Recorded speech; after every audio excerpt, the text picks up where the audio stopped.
తెలంగాణలో నైరుతి బంగాళాఖాతంలో ఉపరితల ఆవర్తనం ప్రభావంతో 2 రోజులు తేలికపాటి నుంచి మోస్తరు వర్షాలు కురుస్తాయని వాతావరణ విభాగం తెలిపింది. ఇవాళ 13 జిల్లాలు, బుధవారం 12 జిల్లాల్లో భారీ వర్షాలు కురిసే అవకాశం ఉండడంతో ఆయా జిల్లాలకు ఎల్లో అలర్ట్ ప్రకటించింది. హైదరాబాద్తో పాటు రాష్ట్రంలోని పలు జిల్లాల్లో మోస్తరు నుంచి భారీ వర్షాలు కురిశాయి. నైరుతి బంగాళాఖాతంలో ఉపరితల ఆవర్తనం కొనసాగుతుండటంతో రాష్ట్ర వ్యాప్తంగా వర్షాలు కురుస్తున్నాయని వాతావరణ విభాగం తెలిపింది. క్యూములోనింబస్ మేఘాల ప్రభావంతో హైదరాబాద్, రంగారెడ్డి, ఉమ్మడి జిల్లాల పరిధిలో సోమవారం మధ్యాహ్నం రాత్రి 8 గంటల వరకు వర్షం దంచుకొట్టింది. దీంతో వరద నీటితో రహదారులన్నీ చెరువులను తలపించాయి.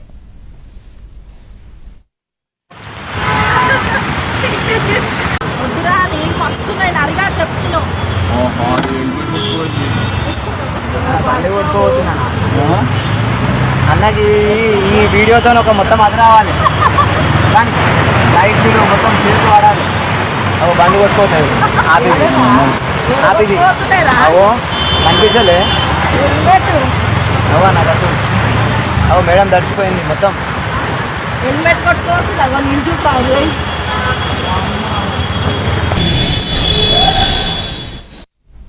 పాఠశాలలు, కళాశాలలు, వివిధ సంస్థల్లో పనిచేసే ఉద్యోగులు ఇళ్లకు వెళ్లే సమయంలో కురిసిన వర్షంతో వాహనాలన్నీ వరద నీటిలో చిక్కుకుని ప్రజలు ఇళ్లకు చేరడానికి నానా ఇబ్బందులు పడ్డారు.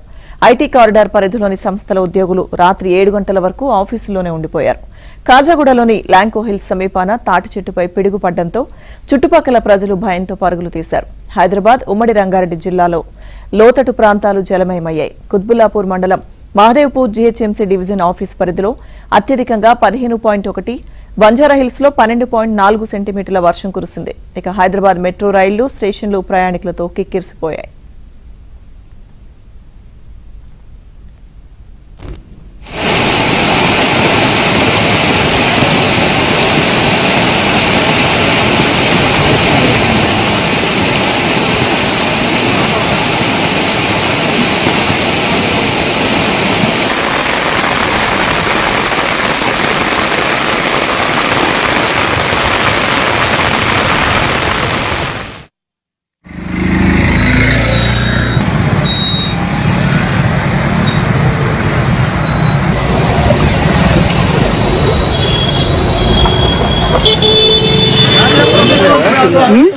బండి ఉంది కానీ ఎవరు బండి మీద పడేది అప్పుడే. అది ఏమైనా అయిందా అన్న? బండికి ఏమైనా అయిందా? మంచి ఉన్నారా? పార్కింగ్ ఉందా?